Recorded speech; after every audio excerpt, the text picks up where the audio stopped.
You guys were asking how to buy a K-Swap cheap? Well, we're about to show you one way to do it.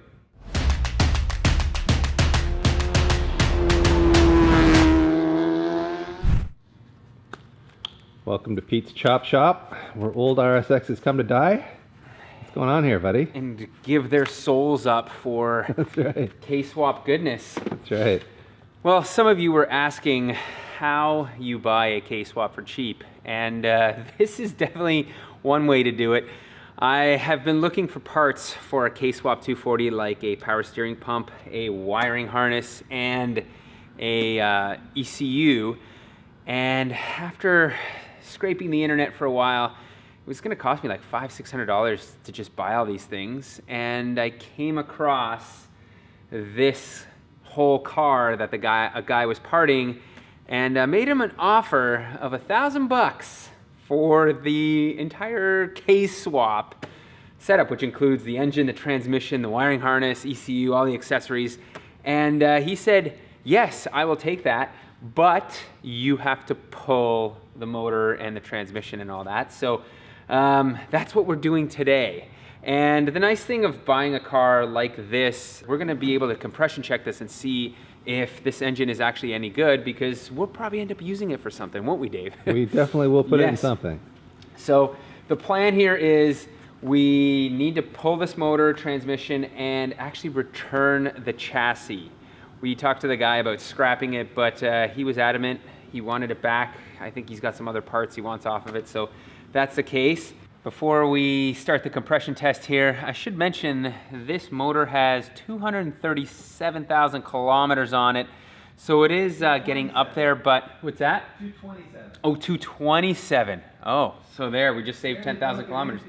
Yeah, so apparently that's not that bad.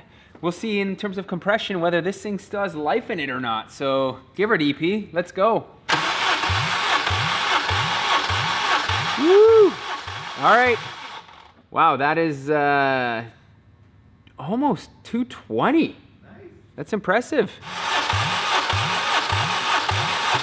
All right. That one made it to 200. 200, that's not good. All right. Yeah, that's 210. All right. That was also 210. All right. That's pretty damn good. I think they're normally around 210 to 220. Yeah. So I think it's within spec. That one cylinder was a little low, but yeah, maybe I didn't crank it as long as the others. Or I didn't tighten it down to seal. Do it again if you want. Well, was it that one? Yeah, let's see. Yeah, that's good. It pretty much made it there. Okay. Well, we don't have a completely scrap motor, which I think is a good thing. It would be good for a rebuild, for sure. I mean, we could use it as is, no question about it. Yeah, if you wanted to. Intake is stripped. It is, and, yeah. What's next here? Now that we've kind of surveyed the land here, I think our idea of dropping it with the subframe still makes sense. Holy smokes. Are you going the right way? Yeah, I'm going lefty-loosey. Holy shit. I might have to put an impact gun on that. Here's a first for me, Peter, having used an impact gun on a drain plug. There you go. That's all it needed. Yeah, it was pretty heavily corroded, actually. Yeah, it was. Well, there is oil, and it's black. Doesn't smell too bad. Looks like our job just got a little bit easier. There is no mid-pipe on here. The muffler's back there, but what we were worried about is having to remove the exhaust system, and we don't have to. Bonus! The RSX is pretty unique in that it has its outer tie rod located way higher on the strut than most cars. They're usually pretty low and built into the hub. So that means we're gonna have to actually pop this out in order to drop the subframe. And I hope this bolt is not too rusty. Oh wow, that came off real good, DP. Yeah. And normally I would not use I think they call this a pickle fork. Yeah, ball joint splitter. Yeah. I wouldn't use this because it does wreck ball joints, but well, it cuts the boot and we lose the grease. Yeah, we're not I'm not too worried about that going here. to be replacing anything. All right. So. I'll go into the scrap heap. Exactly. There it goes. There we go. Done. You wouldn't be able to tell from the label on this power steering reservoir that that's what it is because it's a wee bit dirty. But I've unbolted the line, and it's going to make a little bit of a mess, but nothing an old wife beater or t-shirt of Peter's can't fix. We'll just wrap it around there. There you go. Just put that off to the side. Put that up here on the pristine windshield. Yep. Maybe under there. And if in any case, if you guys are wondering here what happened to this car, the windshield may be a good indicator. The hood flew up. The hood did fly up on the highway on the 401 in Toronto apparently, so. But it's like a bomb it looks going like he did have an aftermarket hood here because I Yes. see a hood pin. Yes. I only see one hood pin too, Peter. I saw one inside the car, so I don't know if that one came loose or whatever. That's some kind of a hood pin snafu, I would Yeah, say. but it looks like the whole actual support for the latch system ripped out here too, which is kind of scary and weird. Yeah, I don't know what went on there. Somebody was doing some hood latch tuning of some kind. I guess, or something, but anyway. Yeah, anyways, we're making progress here. So the other things that you're gonna need to remove are the shift cables. I've already disconnected. There's 2 heater hoses that I've pulled back here that connect to the block in this area. So we're getting closer to actually being able to potentially drop this. Clearly a smoker's car in there, PT. It does smell like smoke in here. It's weird to think that when we were kids, all cars smelled like this because everyone was a smoker back in the day, but... Yeah, now it's kind of unheard of, but the owner of this car definitely loves his cigarettes. Yeah. Oh well. We're not here to judge, we're just here for car parts. And this right here is Gold. a gem. This is gold.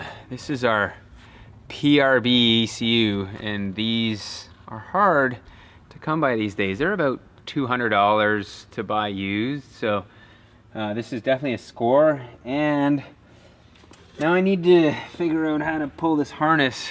I really don't want to lay down here. There's shattered glass and cigarette butts. I disconnected the brake line here so that that's so that the brakes can go down with the subframe without hanging off the old brake line. So up here, PT is still chipping away. I think we're ready to go, DP. What's left? Nothing? I've taken the radiator hoses off. Some of the vacuum lines, the brake booster line is off. Our harness is out already. I can just get the gun on there. Yeah. I think all we really need to do is take the side mounts off, right? Like the transmission mount and the front engine mount over there. And yeah, because the other ones are connected to the subframe. I think so. So that's another bonus here. Look at that. There we are. It's a tiny little mount, actually. Yeah. It's not a heavy motor. Apparently. It's like the world's most dangerous setup you got here, PT. Actually, this is engineering brilliance. So what we have here is some wood holding up the subframe with a jack, okay? And then we have our engine hoist holding up the chassis. Now what we're gonna do is, we're gonna drop those 4 bolts out of the subframe, which in theory should make everything loose. Then we're gonna lower the subframe as we jack the chassis up, and we will have extraction. I almost forgot, we've got to remove the strut bolts here because the subframe's not going to come down without these being out. Get at them around your giant piece of wood. Yeah, I can.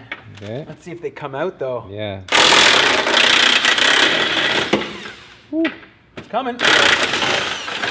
Wow, that's awesome. This car is actually in not that bad a shape. Yeah, we haven't had a rusty bolt fight us yet. Rust-wise. Okay. Okay. So now, in theory, I should be able to start lowering this. Oh yeah. Oh yeah. Oh yeah, she's going down. She's going, but she's high in the front. yeah, we've got a bit of an issue here. So I'm gonna grab a second jack because it wants to go like this. We need to support the back too. We don't want that. Yeah, we'll just get a second jack in there and play a little bit of back and forth. So there's a rear jack in place now. Let's see what happens. Oh yeah. Oh yeah. Oh man, forgot about the power steering reservoir here. Oh, is it connected? Yeah. I thought it was on the chassis. No, actually, you know what? I might be able to just. Nah, you know what? We got to disconnect this line here. It's coming. It is. It's coming. There's one more damn line here. I can take it off here on the AC, which we missed, but it's okay. So in the future, I would recommend pulling the rad out. Yeah, that's actually been a bit more. Yeah, it would give us a little bit more hog. space. Oh, ABS lines, yeah. Oops. You know what? I know how to fix that. Side cutter. Really? Yeah, I guess so, right? There we go.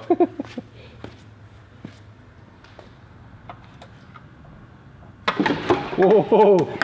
Apparently those were holding the engine up. That's hilarious. You always miss a couple of things. Now comes the moment of truth. Oh yeah, man. It worked. Yeah? Look at it, it's on the dolly. Look at that. I think that's Okay. clear now, yeah. It should be clear.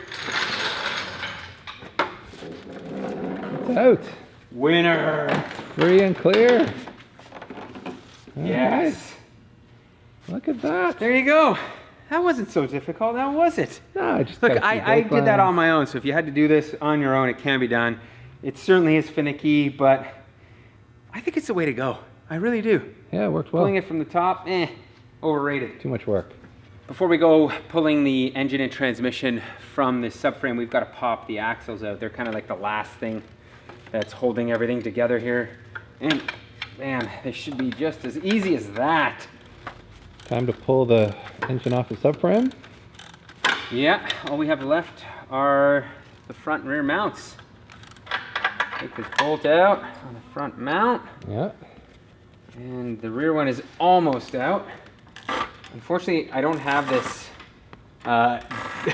set up in a Balanced proper very way. well, Yeah, yeah. this chain should be going to the front, but there's nowhere to grab it right now. So, and this is just temporary. All I want to do is just get this off the subframe so we can get a dolly underneath just to support it. Puking fluid Oh, everywhere. no. Oh. Quick! I need a rag. Where's the pan? Rag. That is all. Oh, that's the the tranny trans fluid. Shit, son. Well, We should have drained the tranny. What were we thinking? we weren't thinking. I wasn't thinking of that too. I was like, oh, you know what? We'll get to it later. But When we pulled the axles, we should have gone, wait a minute, that could cause a mess. all right, that is it. Whoop. Subframe, tilted engine on a crazy angle, but I'll get this down on here. There it is. We now have our K20 engine and transmission and all the other stuff that I'm going to use for the K240 swap and who knows, other things that are in the works. And as you can see, we've put the subframe back in. This car is ready to go back to its owner. So I think that's a wrap on this video.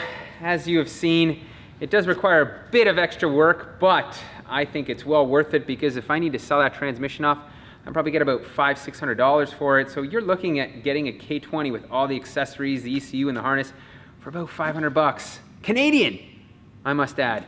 So that is a deal and a half. So if you're looking to do the same, keep an eye out on Craigslist, Copart, all those places. I'm sure you can find more of these RSXs because they are out there. So thank you as always for watching. Hit the thumbs up if you like this video and subscribe. Hit that notification bell to keep track of all our videos.